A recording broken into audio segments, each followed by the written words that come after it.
So I welcome everyone to our conference on Black history.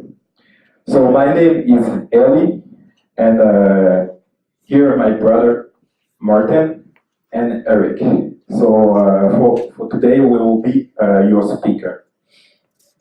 So I know that some of you have probably already participated who heard about conference on the subject of Black history. So, and this theme does not seem new to you. Surely you had heard a lot of stuff around ancient Egypt, or transatlantic or Muslim slavery, colonization. So the question is, what are we going to bring you? That is the question.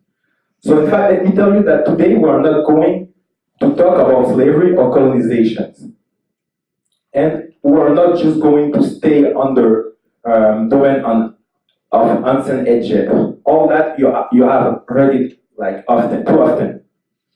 So would you believe if I told you that the Bible is the story of black that the colonists stole, falsified, and put in their image in order to deceive us? That all the story that they tell about their theory of evolution are lies to keep the black man mentally captive, remove him from his heritage, and destroy him. So today will be different, and this conference will be the conference you will never forget, because there are truths that have been hiding for us and will be revealed today. So it is with this in mind that we will address the following topic. So we'll talk about Africa before the continental drift, the scripture, ancient Egypt, and ancient Ethiopia. We'll talk about the kingdom in Africa, ancient knowledge and technologies, and the falsification and negationist of black people through history. So for the smooth running of the conference, it is important to keep all the questions toward the end. Okay?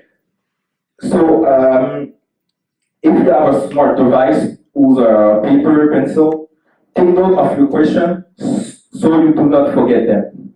Okay?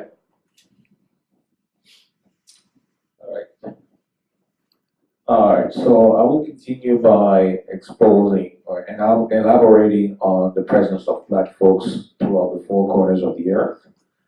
And hopefully we can also keep up with the slideshow as we go through this knowledge.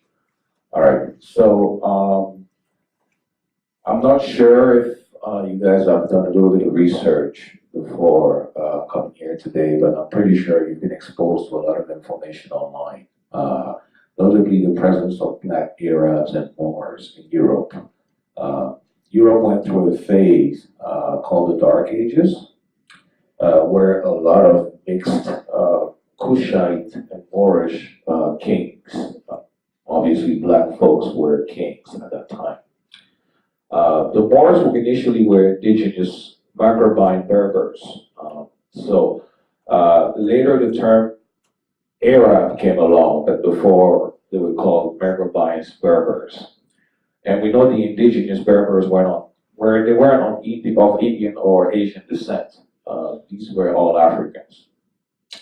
And they were heavily involved at that time with affairs in Europe. So they were heavily consulted throughout Europe and heavily invested in culture and kingdomships. What's interesting though, throughout time, there was a lot of dilution involved with the term Moor, because in the old Oxford English Dictionary, Moor is actually defined as Negro or black. And now, if you actually use any Google search engine, Moor will be defined as Arab. So it's basically showing you that throughout time, and obviously with a lot of race mixing, depending on the faction that's in power or described, depending on how they view things, a lot of definitions got watered down. We have a few references also to note, raceandhistory.com, where you can actually read about the origin of the Moors and their involvement in European affairs and kingdomships. Now we're going to talk about America. Most of the time when we mention blacks in America, obviously the first thing that comes to mind is the transatlantic slave trade.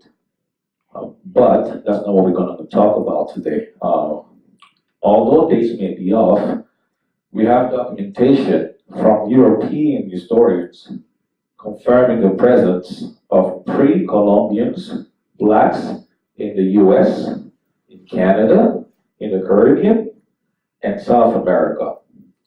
And to this day, there are a lot of, I would say, communities fighting for the cause of these descendants claiming their lands to this day. One very popular tribe also, when we talk about the Americas, is the Olmec tribe. The Olmec tribe is heavily documented to be of West African descent. And I'm going to try my best to show you guys on the slideshow. That's the black and white image that you see on the left, right? So whenever you hear stories about Americas and pre-Columbian history, pre-Columbus history, they always show Indian people, but they don't show African people. And as you can tell, that statue on the left-hand side in black and white is of African descent and West African descent, as you can tell with features. Earlier, I did mention heavy involvements of kings and with Moors, and Moorish kings even in Europe back in the day during the Dark Ages and the Renaissance. On the right-hand side, we have, thank you. It's the first button, right? Yeah. All right. All right, so this gentleman right here, unfortunately, the image is a little foggy because we have all the lights on. But we have references for you guys at the end of the conference. And you guys can actually, I don't know if anybody's from East Africa here or Kushite. You'll notice that this guy has all the Kushite features. The long nose, the Moorish descent, Kushite descent, that's exactly what we're talking about. So there's no confusion about Europe and black kingdomship. It's well documented. All right. Now, I would like to move on to Asia as well, because we've talked about Europe, we've talked about America so far, so Asia is the next to kin. Maybe we can go to the next slide. Yeah, go back 2 slides. Okay, great. All right. When it comes to Asia, there isn't quite as much information online, but I will tell you this. African and South Asian textile traditions, now we talk about clothing here, is also documented. I'll have you know that the Japanese outfits, kimonos, are heavily influenced by West African clothing. Later down the presentation, we'll introduce what the origin of these clothing came actually from loincloth. In West African, we use the French term pain, bubu, dashiki. Even towards the Far East India, that's West African influence that we're showing you. Now, we're going to talk about features as well. When I used to go to the Christian church back in the days, there was this popular saying, the Lord is not mocked. Everything leaves a trace. And DNA leaves a trace. Every race leaves a trace. I'm going to show you here. This is a San tribe of South Africa. And they have what we call Mongolian features. Obviously, when we talk about Asian folks, what we mostly notice are Mongolian features, which are the braided eyes, high cheekbones and very thin features, right? But I have you know that these features are of African origin as well. Now, what's interesting is, so far we've covered Europe, America, and Asia. But folks don't talk about the first occupants of lands. When we look at this here, this is a prime example of what happens with race mixing. This is a family of mixed Mongolian and African features. And that's why through Asia, you're going to find folks, or in India, who are of darker complexion with Mongolian features, and those who are lighter complexion, same with Asians. Why is that? Melanin is the key. Because the family or the children that inherited the most melanin were simply darker, but the Mongolian features are shared. I will have you let it known that these two here would be considered black today, West African, but you can technically see the Mongolian features compared to these two here on the left, but that's the same family. The only difference is the skin complexion. These 4 children are of Mongolian and African descent. All right, so far we've covered America, Europe, Asia. Now, obviously, I'm going to talk about Australia a little bit. In Australia, there's a lot of hybrids and a lot of, when you want to see black people with blue eyes, the indigenous tribes of Australia will show you those features as well.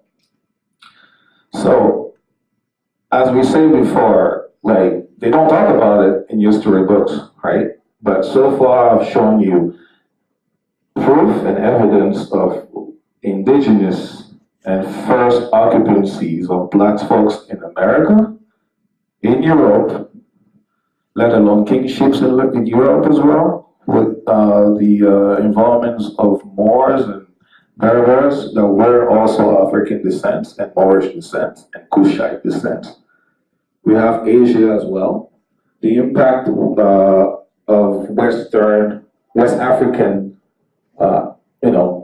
clothing in Asia, as well as what we saw here with features, and Australia at the same time.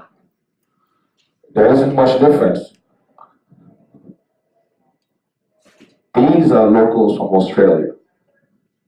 What you see are black Indo features or black Mongolian features. There isn't much difference, but these are the first occupants of that land. And it's not talked about in the public or educational school system altogether. So we can come to the easy conclusion that blacks were the first inhabitants throughout the 4 corners of the earth. That's the truth. There are many historians that also come to this conclusion.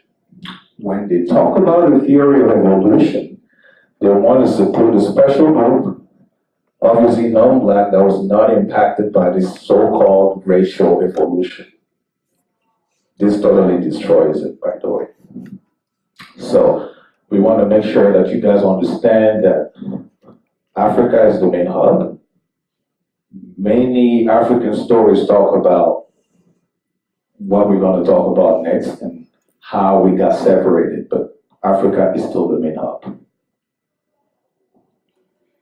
So, like you said, black people were the first in all over the place, all the territories. But we have to understand that the territories that are now, Americas, Australia, Europe, before, it wasn't in those location, right? You probably heard about the continental drift. You didn't teach that in school because everything was in one continent before. And even according to scientists, life began in Africa. That's where it began. That's where it all started. So before all those regions appeared or separated from Africa, it was one continent, one block. So black people were all over the block, that one block, and then spread all across it. And then when the continental drift happened, that's when they move apart. So that's why you see the rules remain, like you mentioned, of black people in those regions. So now, let's talk a little bit about Africa now. Because it's the center. It's the center of everything. It's where life began, like I said. And when we talk about Africa right now, a lot of people are curious and want to know about Egypt, because that's where they see a lot of pyramids, they see a lot of monuments that show a presence, that show that black people were there, that show that there was civilization. And so they study, a lot of Egyptologists study, and so they've studied.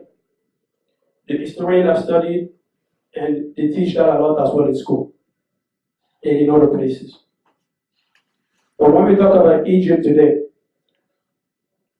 they try to make it seem like the Egyptians were in fact white or mixed color. But the further you go back, because mixing happened, like you said earlier, mixing happened. But the further you go back, that's why you said when we go before the continental drift, they were the presence, they were all that. And how do we know history in general? The history is told through text. So we have to study the text, we have to study what those people who witnessed those events and were there have written about it. What did they have wrote? What did they wrote? For that, when you talk about Egyptian, we're going to talk about hieroglyphs and writing. That's what we're going to talk. What does a hieroglyph mean? The hieroglyph means a sacred writing. Secret writing. So the writings. And so en français, une écriture sainte.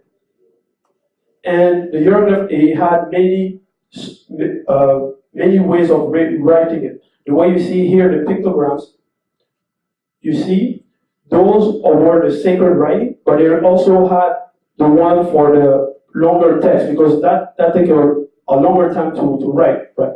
So they had also cursive type of writing, which was also hieroglyph in Egyptian, but it was more faster to write with the cursive. And from those cursive hieroglyphs, he actually inspired the European, the Hebrew as well, the Hebrew language, in European, to make their alphabet. Because in Egyptian language and scriptures, you can research, is one of the most ancient known today. The further you go back, the last monument they found with the scripture dated, it was the Egyptian one for them, according to them. So those writings predate all those that came after, meaning the European writings and all that. But in fact, before Europeans were ever in contact with the Egyptian civilization, they didn't have any major event or any known history. The history of, let's say, Europe, when we talk about their history, they're going to start with who? They're going to start with the Roman, they're going to talk about the Greeks. So all those civilizations came after they were already in contact with the Egyptian civilization. So they went there and the Egyptian taught them a lot of things. So mathematics, writing as well, and science and astrology as well, philosophy. So that's why you see those Greek, they're gonna call them wise men, because they went in Egypt, studied, and came back with that knowledge, and they were known. Even today in school, they teach you about Pythagoras, right? The triangle, because he had that mathematical equation. But what they don't say when they tell you that is that he learned that from Egyptians. So what they didn't give the credit to the Egyptian, or what did he give the source of where he got that knowledge? Because they want to erase, they don't like to give credit. They don't like to give credit. So from there, the language they spoke, and also the Egyptian language, has similarities with the Central African language as well. I don't know if you heard about Shankata Diop. He's done studies to show, to demonstrate, because when they try to claim that the Egyptians were in fact white, one of the arguments that Shankata Diop brought forth was that the fact that the family of language where Egyptian is a sub-Saharan family of language, so a black language basically, because it has similarities even with Central African language. So it couldn't have been a language from, let's say, the European and all that. It was the other way around. The Egyptian influenced the rest, like the Greek and the Hebrew. I'll read here a text about what happened in Egypt. I'm sure some of you have heard about the Library of Alexandria, right? Because after a certain period of time, after war, so the Greeks and even later on the Romans had fought against Egypt. So they lost a couple of battles, they won a couple of battles. But Alexandria, that's not an African name. So that means he placed that name, that city, named that city. The name of that city was after Alexander, where they called him Alexander the Great. And here's I'll read a little text, and like you said before, we showed the reference at the end. Before they were in contact with Egyptians, they were barbarians. No record of them knowing mathematics, science, philosophy, literature before they were in contact with Egypt. And Europeans were by no means the pioneers in human civilization. Half of men record history had passed before anyone in Europe could write. The priests of Egypt began to keep writing record between 4000 and 3000 BC. But more than 2000 years later, the poem of Homer were still being circulated in Greek city-state by word to mouth. So when the Egyptians were in fact writing records and having scriptures, having texts, having books, the Greek, they didn't have that yet. It was once they went in contact with the Egyptians that they developed that they learned that. Now about the Alexandria Library, how did it came to be? So about the library, if a book was found, it was taken to the library for decision as to whether to return it or to confiscate it and replace it with a copy made on the spot. So when they had an impact now, after, let's say, we're gonna say they won the war, when they were in power, because before it was like a more amicable situation, but the more time progressed, the more control they took, right? That's how it happened. And what did they do then? If a book was found, it was taken to the library. So they took books from the region, from Egypt. They took the books. And either they returned the books or they kept it for themselves. And when they kept it, to confiscate it and replace it with a copy made on the spot. Which type of book do you think they will copy? They copy the most valuable, the most important type of books. That's what they will do. The one about science, mathematics, and all that. And about history as well. And of language other than Greek, Egyptian had the largest section.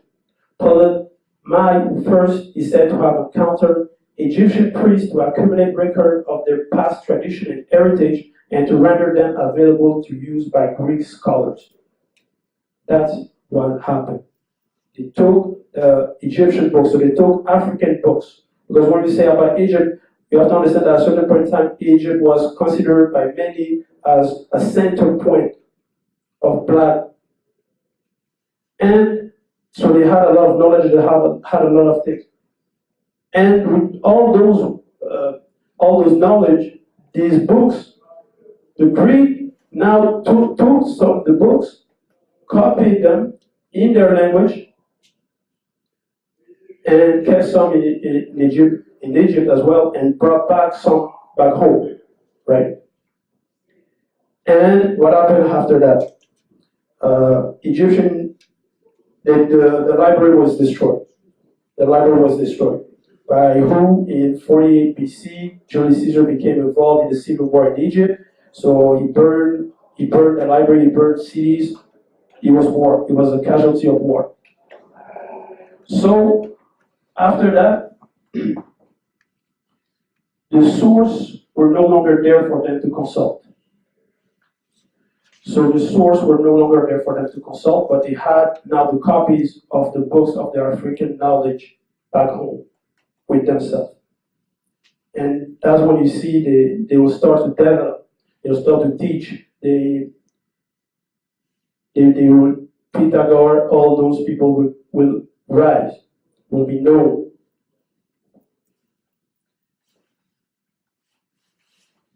Now let's talk about an important book. In today's society or culture, one of the most important books is the Bible. Right? Even for some of you who are, if you ever stayed in a hotel here, it has the Bible in every room. So it is a cultural book. Civilization were built on that, the religion came from it. And even in Africa, in the hotel as well, in the hotels, they have the Bible. Even, matter of fact, they have like the big one. Not like here they have like small one, but in Africa they have like the big one with like the reference. With a lot of context as well.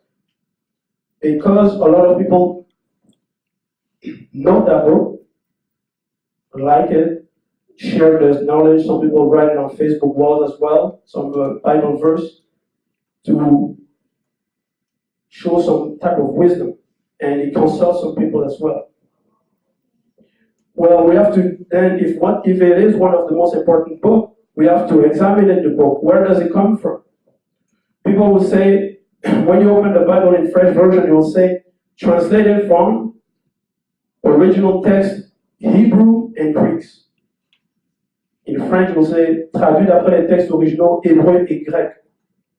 But we know that the Greeks took the books from Egypt, they took the African books, and they brought it back home. And we know that the Hebrew language, as you can see here on the screen, their type of writing was influenced by Egyptians. So they themselves, that language didn't even exist before the Egyptian language was. So how come the original text can be or in either Hebrew or Greek? It does not make sense. Because the Bible is a chronological story of event that happened. Right? So the first person who has written the event, even according to the Bible, is who? There are many texts, even some of you have heard about Enoch, the prophet, he wrote. And at the time he was alive, the Hebrew came way after. So he couldn't have written those texts in Hebrew or Greek because those languages didn't even exist. When you recall, when you do a quick search about the oldest language, they will tell you Egyptian, they will say the dates. When you ask when for example, the French language arrived, they will show you the dates. When did the English language appear, they will show you the dates. But if you research about when did, for example, a Central African language appear, it won't show you the date because they don't know. Because they're so old that they cannot trace it. They know they are a family of language, but they're so old and that knowledge is just out. They cannot know how old it is. So those African language, are older than all the European language. Now, here, as you can see, the cursive here. So the cursive here of the Hebrew, you can see here, this is the hieroglyph, but there's also cursive here.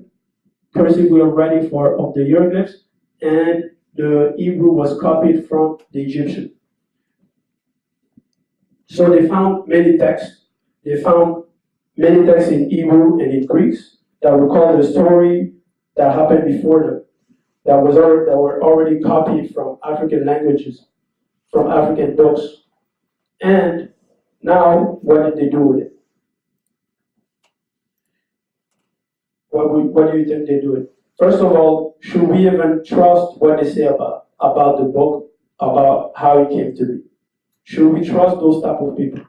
That's the question. Because the same people that many will trust blindly and believe what they say is the same people that for example, in the Vatican, is the same people that agree and actually approve the slavery of black people.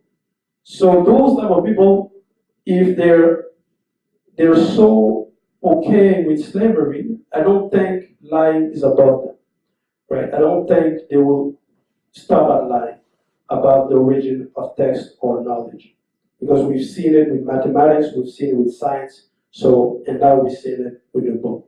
But we won't just say that they did it, we'll have to prove it, right? And to prove it, we're going to examine what the book in the context that it was written. And for that, Eli will go, and we're going to start in Genesis. All right. So let's analyze the Bible because there's many thoughts about the Bible. So let's analyze verse by verse. Okay. I know many of you know that there's a lot of versions from the Bible, a lot of them. So we'll see each time. So some text says that the cradle of humanity is Africa, but religion says something else. So according to them, the origin of humanity is in Palestine.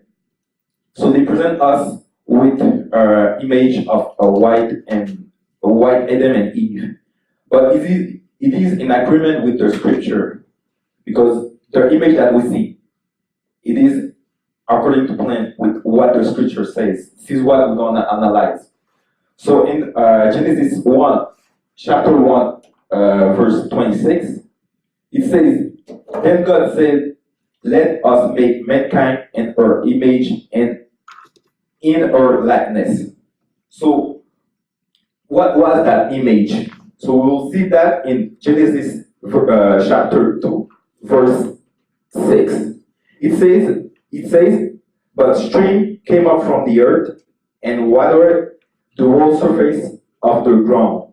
So the water came up from the ground and arose again. So Genesis chapter 2, verse 7, it says, "And the Lord God formed man from the slime of the earth and breathed into his face the breath of life, and man became a living soul." So technically, the logic is that water mixed with earth gives slime and not dust. So like every version that you see dust, it's a falsification. So normally it's supposed to be a slime. And if we go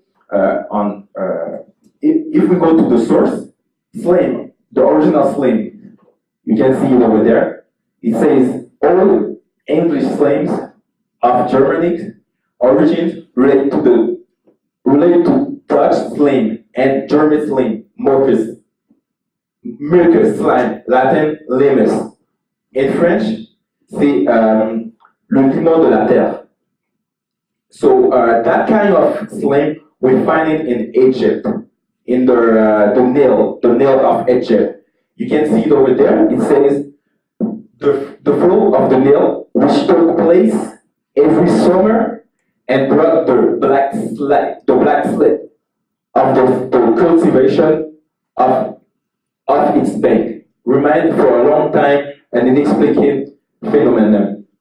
So it is from that black slime that the ancient name of Egypt, Kemet, which means the black earth. So that slime was black. So if God made a man with that black slime, it means that that man was a black man.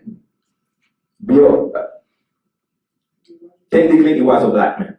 So that is the first reference. So when we see the image that the religious people show us, it's not goes according to what we saw in the scripture. Then let's talk about the clothes. like my brother said, that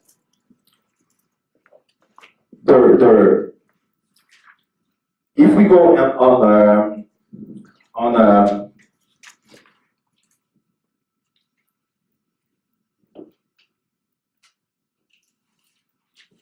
okay, so if we go on Genesis chapter 3, verse 7, it will say, then the eyes of both of them were open, and they knew they were naked. So they sew fig leaves together and made long clothes of themselves. So it says long clothes. Long clothes, we know long clothes is African made, like my brother was saying before. So it's not like there's the type of belt that they used to say in other version. You know, belt is not gonna cover your genital, you know. It's not gonna cover that. So it's long clothes. And not long clothes, it's African made. So that means there's two proof that show us that the man who was created by God was a black man, and not like other men, other race of men. So there's a lot of versions that show us that truth. You know, you can see Egyptian people and African people, they wear long clothes. So for that part, the scripture proves us that it came from Africa, Egyptians. So for the next part, my brother. Yes. So, like you mentioned, the loincloth, you see, where is from African origin. That's where it began. That's where the loincloths from. But the first loincloths were made out of vegetable material, basically like leaves and barks, right? And then later on, when the textile arrived, that's when the clothes appear. Even when you go in Africa today, their traditional clothes is still those loincloths. Even men, they wear those, right? In traditional clothing. So now we talk about the first man and the first woman black, according to the Bible. Even according to scientists, life began in Africa, so that makes sense. Now we're going to talk about the place and the location where it happened in the Bible. So here we're going to talk about Ethiopia. This is an ancient map of Africa, and we have the maps here as well for reference, of course, but I've shown them here because we can enhance it so we can show everybody. Here you see Ethiopia. We're going to talk about the Garden of Eden, because when he said the first man and the first woman were created, they were those loincloths. It was somewhere, right? And where was it? In Genesis 2:10, it tells us in the New Living Translation, a river flowed from the land of Eden, watering the garden, then divided into 4 branches. Genesis 2:11. The name of the first is Pishon. It winds through the entire land of Avila, where there is gold. Okay. Now, one of the the first river of the Garden of Eden went through the land of one person named Avila. We have to know now who is Avila. To know who is Avila, you go in Genesis 10:1, who tells you this is the account of Shem, Ham, Japheth, Noah's sons, who themselves had sons after the flood. The sons of Ham, Cush, Egypt, Put, and Canaan. In Genesis 10:7, it says, the sons of Cush were Seba and Avila. So Avila is the son of Cush. And who is Cush? Cush is Ethiopian. And the Ethiopian were black. So the person known as Avila, his land, therefore, is the land of the black. And is shown here in many maps that Cush, who Cush is Ethiopian, because in translation, when you translate in the King James Bible, instead of Cush, he used Ethiopia. And in other version, he used Ethiopia. In other version, even, for example, here in Jeremiah 13:23, in French, Rabbi Zaroukan, he says, can the Negro change his skin? Instead of Ethiopian or Cush, he says the Negro. So he goes even deeper to show who which color they were, whose type of people they were. Now we talk about the first river. Let's go to the second river. Genesis 2:13, it says, the name of the second river is Gihon. The same is that compassed the whole land of Ethiopia. So the second river goes to the land of Ethiopia itself. And the first went to the land of his son. And we know Ethiopia is a black person. So here you can see. We can go to the third river now. The name of the third river is Tigris. That's in Genesis 2:14. The name of the third river is Tigris. In other versions, say Tiger. Here you can see on the map that we have Tigris appear in Africa. So the third river is also there. Now, earlier in the first river, it says, in the land of Avila where there is gold. Well, we know Africa, there's a lot of gold. Is where is called the Middle East, where, for example, we're going to say Jerusalem is right now. Is it known to have gold? Or is it known to be a place where there's a gold? No, not at all. I've read recently even that they were looking to see if, because they found a little bit of gold, and they say, oh, would it be viable for to open a mine? So they're not even sure. But here, that country was known. It was already well known that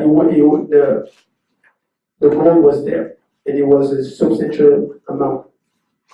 Now, we're going to talk about the fourth river. The fourth river is Euphrates. And where is Euphrates? Euphrates is in Babylon. Euphrates is in Babylon. Here in Genesis,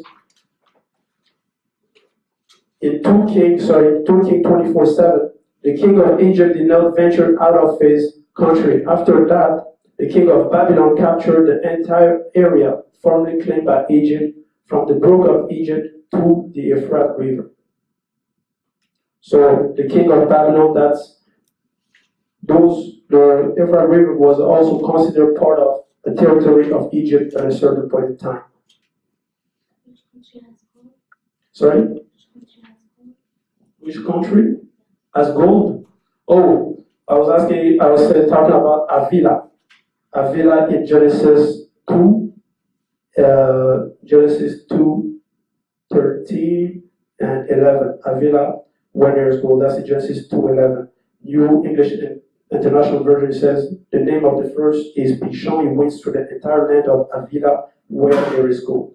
So the first river went to a land of a person whom land was known to have gold. Now, let's talk about Babylon. Because when they will talk about Babylon, they will say, and then we claim that Babylon is in the Middle East somewhere. But here we talk about in Genesis, so that's in the beginning where it happened. And Babylon was founded by who? Here in Genesis 10:8, according to the Bible, Cush had a son named Nimrod. So Cush again, Ethiopia keeps coming back. Cush had a son named Nimrod. So a black person had a son, so his son also is black, who became the world's first great conqueror. So that was before Alexander the Great, before the Roman Empire, before all that. Nimrod was known as the first great conqueror. In Genesis 10:10, the first center of his kingdom were Babylon, Uruk, Akkad, and in Shinar. So Babylon was in Shinar, and here you can see where the arrow was pointed, Shinar. So that was in Africa, and that's where Babylon was. So Babylon, where the river Euphrates was also around that area, was also in Africa. So the four rivers, which had one source because they were connected, were all in Africa. Now we're going to talk about other territories as well. Genesis 15:18. On that day, the Lord made a covenant with Abraham, saying, to your offspring, I give this land from the river of Egypt to the great river, the river Euphrates. So again, Euphrates, Africa. In Genesis 10:19, and the territory of the Canaanite extended from Sidon in the direction of Gerar as far as Gaza and in the direction of Sodom and Gomorrah. And here you see on this map here, Gaza appeared in Africa, in ancient Africa as well. And many of you have known the story of Samson. The person was very strong, and he fought against a lion who was on the way. Here I read.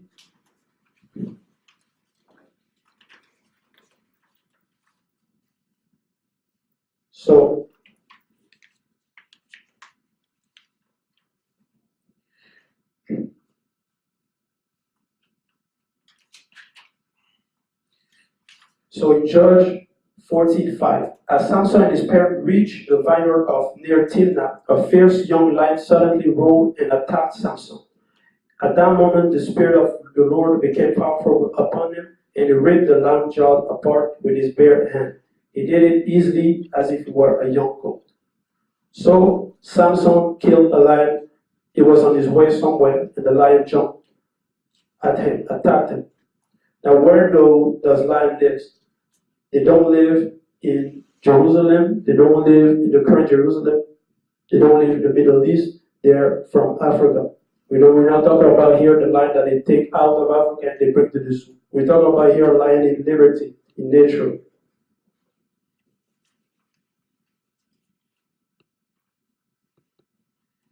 So that was, and Samson as well, Samson was a judge in Israel, so he was a well-known figure in Israel. And Israel was also known to have how many tribes? There were 12 tribes, right? The 12th tribe of Israel. And here you can see there's a reference in Central Africa about 12 kingdoms. And Samson also went and got to Gaza in Judge 16:1. One day Samson went to the Philistine town of Gaza, which makes sense because it was all in the same region.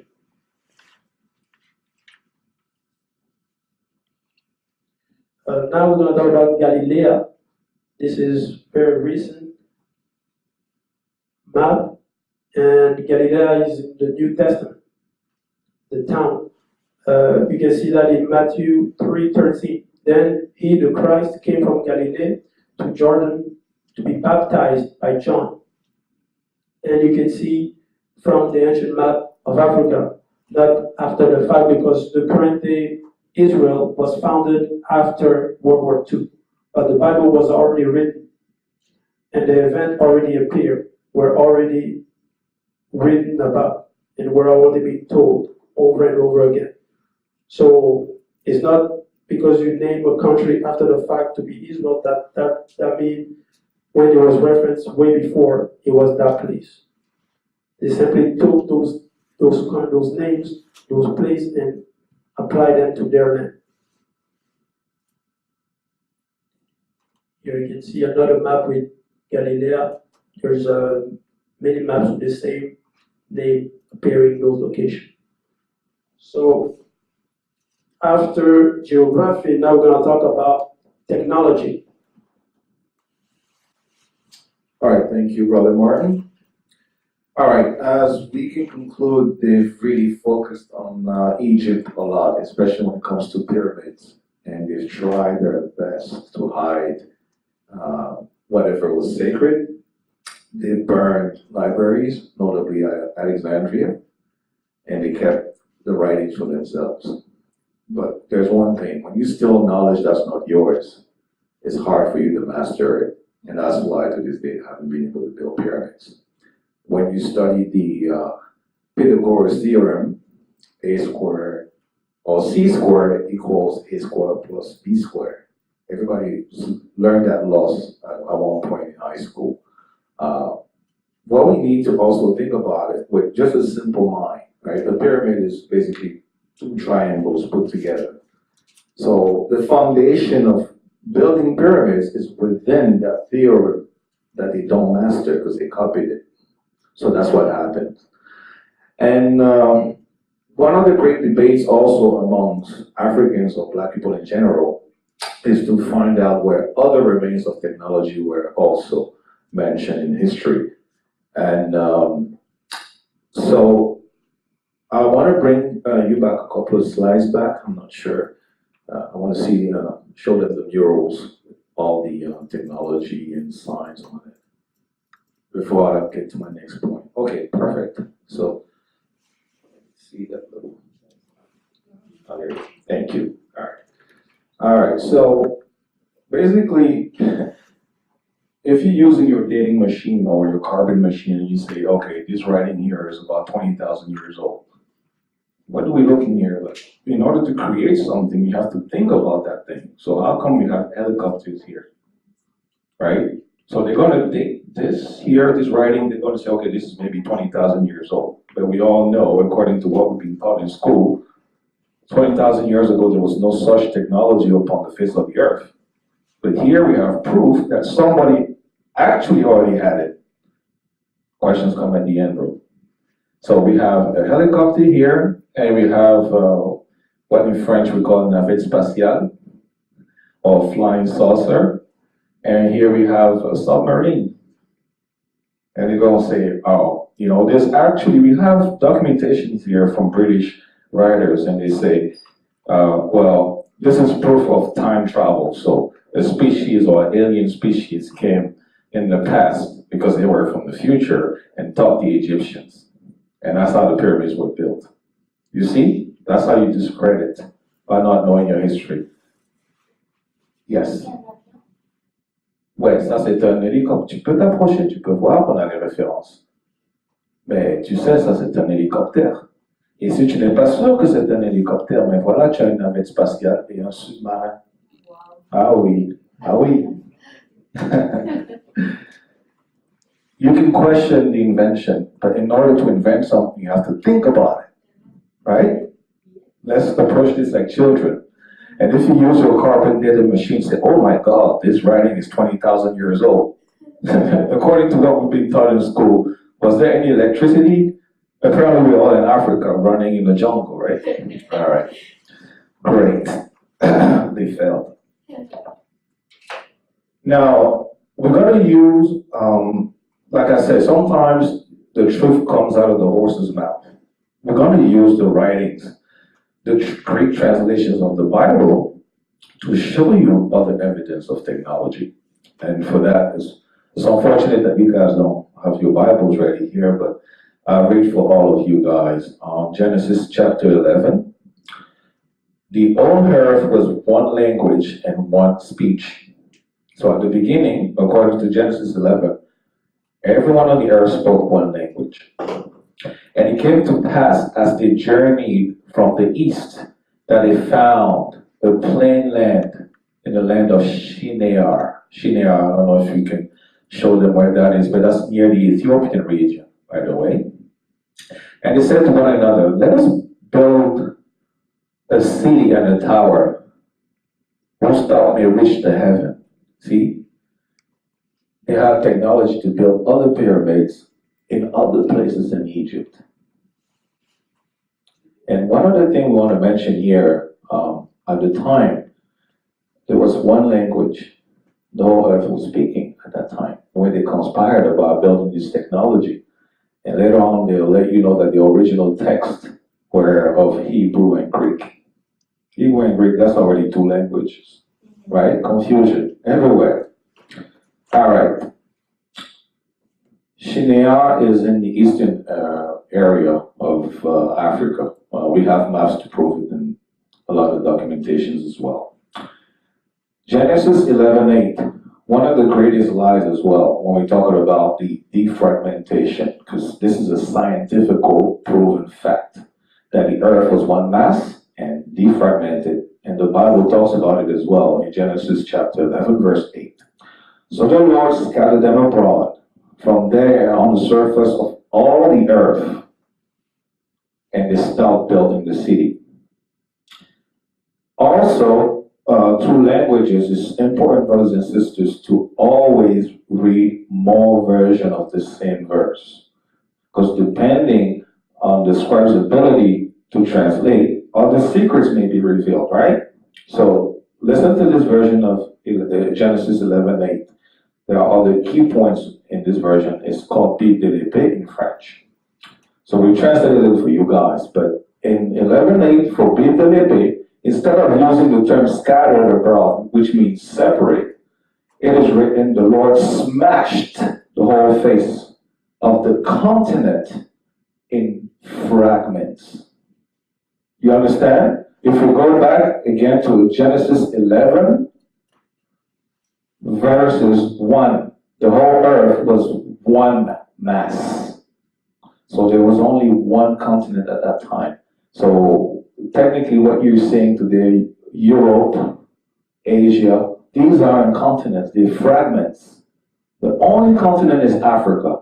To this day, it's been proven that Africa, as shown in the map, is actually 14 times its size. So they're talking about overpopulation. No. There's enough place in Africa to fit all the fragments, and there will be 13 times more space. Lies upon lies. Let's continue. All right. Now we're going to talk about technology a little bit. I mean, we talk about Egyptians and we talk about Ethiopians, but where does it really come from? I'll have your questions at the end, I promise. Cain knew his wife. Genesis 4:17, English Standard Version. Cain knew his wife, and she conceived and bore Enoch. When he built a city, he called the name after his son. So that was one thing that was very popular back in the day. Even when we spoke about Avila, you had a question about the city of gold. Avila was somewhere in the eastern area as well. But Avila is the name that somebody gave after his son, pretty much, right? That was pretty much his rite of passage. It's the same thing with Cain. When Cain built the city, he said, my son is going to inherit the city. And with that inheritance, there was a lot of technology. In order to build a city, you need to have what? Knowledge of what? Architecture, right? You guys have a little bit of that, but I'll bring another version here that gives a lot more information about how the city was built. Cosmogonie, which is another French version, 4:17. Cosmogonie or Genesis, but in that French version. It is said, Cain knew his efficient volutional faculty. We talk about volume. This is a law of physics. And his wife gave birth, and upon the central and founding force, he began to build a spherical circuit. That's electricity. So the first time among us black folks, when we heard of technology, not only architecture was mentioned, but electricity as well. And if Brother Martin, we can go back into some slides here. Oh, there we go. You got it already. All right, what do we see here? That's a bulb. That's electricity. But not just any type of bulb here. This is a huge bulb. So it's not just there to light up a room. It serves many purposes because it almost triple the size of this guy right here. I never had a bulb like that in my house. That's for a purpose. We haven't even found it yet, but if we do, we'll send it to you guys. We don't actually know the purpose of this, but it's definitely not to light a house. It's almost like a generator, in my opinion. That's what it looks like. All right. So you guys can go home proud and claim electricity and masonry. So we'll continue. Falsification of our history. All right. Now, we spoke about the defragmentation, but they also lied about the flood. Because through history, the scientists basically, they're trying to cover all their tracks because they acknowledge things and they refuse to give us credit at the same time. They want to talk about a theory of evolution and stating that there was a secluded folks that became something else other than black. But we proved that black people were already throughout the four corners of the earth before and after the defragmentation. The other event that occurred that's scientifically admitted is the flood. And we're going to talk about the flood and the infamous Noah's Ark in Genesis chapter 8. So you guys kind of remember the story of Noah's Ark, right? All right, so we all know that Noah kept those who followed him along with animals and the livestock. And then Noah sent a raven, and the raven came back to confirm that they had found dried up earth. And according to their text, they basically set on Mount Ararat. Now, lo and behold, according to historians and geographical maps today, Ararat is where? In Turkey.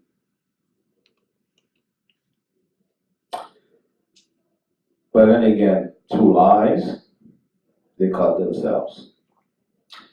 Because if you guys remember, as Brother Martin mentioned, when you write a book, let's say the book of Genesis, it's in chronological order, which means that the event in chapter 1 precede events in chapter 2. Unfortunately for them and their lives, before the defragmentation of the earth, there was no mountain. There was no continent. Remember, the Lord smashed the whole fifth of the earth, and the only continent was separated from other fragments. So at the time, Ararat or Europe did not exist. So that's another lie. Also, we have to simplify knowledge as well and just pay attention to little details. When you look among the livestock, what do you see? Lions and all kinds of kindred species that do not exist anywhere but in Africa.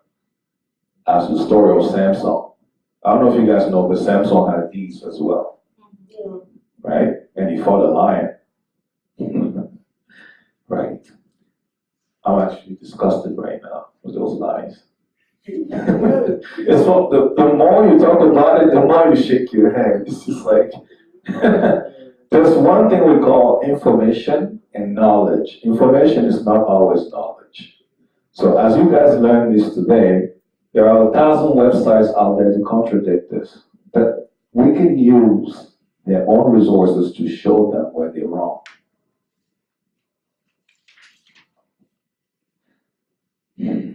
Now, I think Martin's going to take over here and talk about the infamous curses of Ham. One of the things that they used to discredit black people. I have a question. At the end? Okay.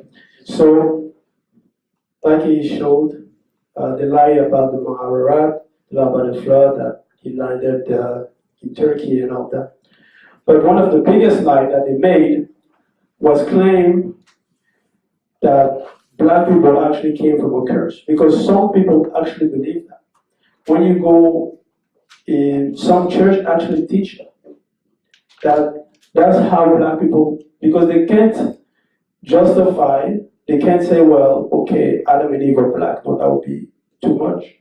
They have to put a reason why there's diversification, right? Why there's many people, many race. So one of the lies they imply is in saying that the curse of Ham, so Canaan, his son, that he became black, right? You can see that in Genesis, when they'll say Noah was drunk, and then his son saw him naked, and then Noah cursed not his son, but his grandchildren, in some version. And then some people, now it's not written, but some people will say that the person that he cursed became black. That's why in some picture that will show when they will draw him, they'll draw Canaan and they draw Cam, they'll draw with them black. And then they will draw Noah and the rest of the son white. But before Cam, was even, let's even agree and say, okay, let's say black people came from Canaan, then how come the brother already, meaning Cush and Egypt, were older than Canaan, were already black? That makes no sense. That's why we had to go back to Genesis to show them that Adam and Eve were already black. So black people could not have come from any type of curse. That makes no sense at all. They were already there in existence before the other race even appeared. So this is the danger of just blindly believing and following and not really understanding how it happened and in the context that it happened. Because saying that black people come from a curse, that has an impact mentally, spiritually, right? To your children. I mean, how even black church today, they will still imply that. How is that even possible?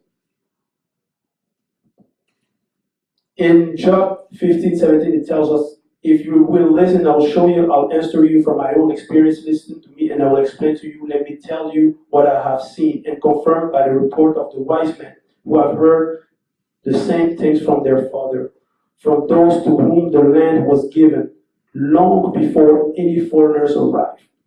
Long before any foreigners arrived. We're talking here about black people because before the foreigner arrived, black people already had the land. Black people are not foreign in any nation, right? They're native in all the nations. So the foreigners is actually the other who came back to Africa. That's the foreigners. So in Job 15:17 here, it could not have been about, let's say, the other nation. It could not have been any other nation than the black nation, the black civilization. And in Job 15:17, in other versions said, in the New Living Translation, unto whom alone the earth was given, and no stranger passed among them. So the earth was given to them already, the whole earth, and not only part of it.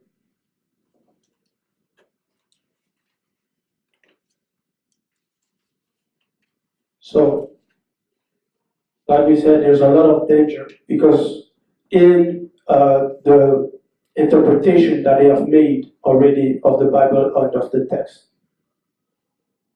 because they have put black people basically non-existent, when in fact they were the primary actors and in the Bible.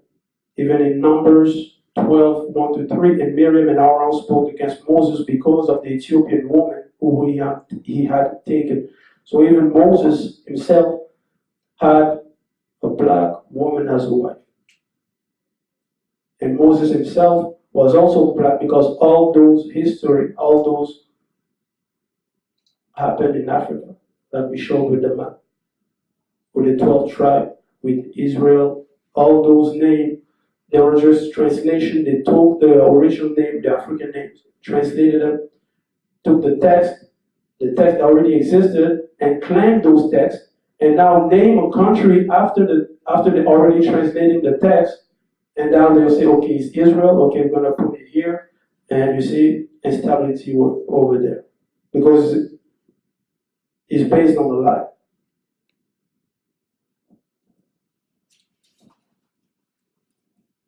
In Isaiah 19:25, it tells us, the Lord Almighty will bless them, saying, blessed be Egypt, my people. My people. Here the Bible says Egyptians are the people of God. But no one will tell you that in the churches. No one will say, they will go pray. But the most important thing about who was the actors who were, they don't know. They don't know where they're from. And that's why we have to know our identity, our heritage, where we came from. And what was given to us was those texts. But they took those texts and just claimed it for themselves and changed names so you cannot recognize them. Because when you change the name, you change it to Moses, you change it to Alexander, you change it to Job, they will say, well, no, that's not black names. But you have to understand the context that they took the text and they translated them. They translate the name as well. When in fact the name, they should translate the name, right? But they translate the family names, they translate the names of the people as well. For you to don't have any repairs, to don't know the truth.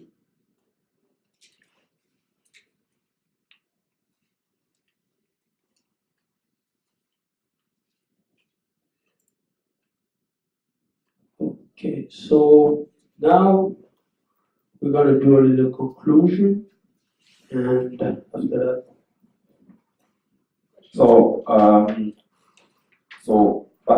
But what you see today is important to us to know our true story.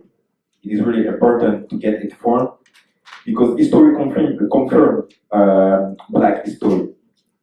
The Bible also confirm, even those falsified, but it still confirm Black history. So, like we said, if the Adam and Eve were Black, there's no way that Cain can be like a black can be a black by curse, because Noah was a black man, and all the brother of Cain was a black man. So there's no way he can be black by curse. So they were all Black people. So science confirms Black history too. So it's time to take our history back, or either